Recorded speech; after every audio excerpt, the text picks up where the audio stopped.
وروره کرونا وایرس علامات خو لکه څنګه چې دي د عام زکام غونتي علامات دي، خو په دې کې د ټول نه امپورټنټ هیستوري چې کومه ده هغه د کانټیکټ او د ټریول هیستوري ده. که هغه مریضانو چې د هغې د چا سره د کانټیکټ او د ټریول هیستوري نه نو هغه مریضان مطلب دی د ډېر زیات سنسټیو او ډېر ایشو دي دغه نه علي. کامن علامات د زکام دي، خو په دې کې دوه څیزونه ډېر زیات سپیسیفیک دي چې نمبر 1 چې هغه ټمپریچر چې کوم دی تبه هغه تبه کنټینیوس تبه. دویمه خبر دا ده چې ټوخی، خو دې کې داسې ټوخی چې هغه پرسسټنس ټوخی ورته موږ وایو چې هغه کنټینیوس ټوخی هغه برداشت کېږي نه.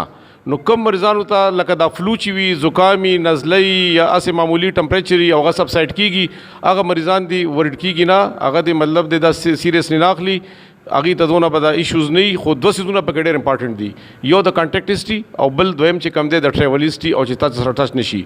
نو دا دوه څیزونه د ټمپریچر او پرسسټنس کف دا پکې ډېر امپارټنټ دي. دین علاوه موږ خپل پبلک ته دا میسج ورکول غواړو چې تاسو یو خو څنګه چې ګورنمنټس یا تاسو ته کم ګایډلاین کم ایس او پی حکومت یا د ډسټرکټ ایڈمنسټریشن یا زمونږ ډاکټر کمیونټي تاسو ته درکړي، هغې باندې سټرکټلی ابزرو کوئ، هغې باندې عمل کوئ. دا یوازې ستاسو دپاره نه، دا د ټول کمیونټي دپاره، د ټول علاقې دپاره، د ټول ملک دپاره او د ټولې دنیا دپاره دا پریونشن دی. د ټول نه امپارټنټ خبره په هغې کې دا دی چې مونږ لاړ شو او مونږ مطلب دی خپل لاک اپ وکړو، لاک ډاون وشي او هغې کې مونږ خپل سروسز او خپل اکټیویټیز چې کوم دی خپل کور کې ریسټرکټډ کو. لکه که ستا د وتو ضرورت نه ته خپل کور کې په آرام کښېنه، خپل ماشومانو سره په آرام کښېنه، خپل لایف انجوای کوه، ټیک شو جي. نور اکټیویټیز کې انوالو کا، خو مطلب د بهر مه راوځئ. دویمه خبر دا ده که ستا نیو وي په کور کې مونږ له پکار دي چې مونږ د یو بل سره خپله فاصله 6 فیټ باندې وساتو، چې یو کس د بل کس نه په 6 فیټ باندې هغه مطلب ډسټنس پکار دی. دویمه بیا د هغې د هینډ واش، ریګولر هینډ واش پکار دی، سینیټایزر پکار دی، ټیک شو جي.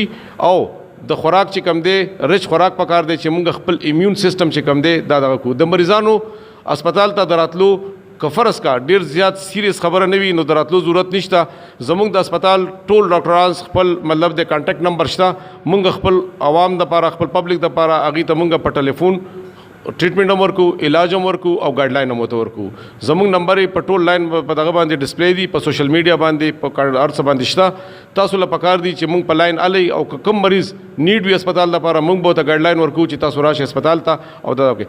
خو په دې عمل کې په دې د نن سبا چې کوم د کرونا وایرس مطلب دغه د ایمرجنسي ده، په دې کې د ټول نه امپورټنس چې کوم دی هغه آیسولیشن دی او مونږ له خپل پکار دي چې مونږ خپل مومنټ ریسټرکټ کړو، چې مونږ څونه کم راوځو زمونږ نیډ وي د هغې مطابق راوځو. نو هغه راوتل پکار دي. باقي د کور کې بالکل ایون خپل رونو سره چې د هغه کور جدا دی هغې سره د میلاوېدو ضرورت نشته، د تپوس ضرورت نشته.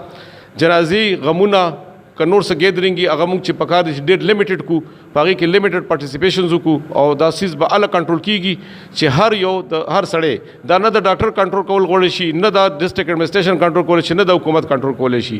هر پبلک له هر انډیویجول له دا پکار دي چې دا داسې والي چې مطلب دی هغه پکې ایکټیو رول ادا کړي. که هر پبلک دی کې ایکټیو رول ادا کو نو دې ډیزیز سره مونږ انشاءالله دا به مونږ کنټرول هم کړو، مونږ به خپل ډسټرکټ هم بچ کړو، خپل ډیویژن به هم بچ کړو، خپل ملک به هم بچ کړو او ټول ورلډ به بچ شي انشاءالله.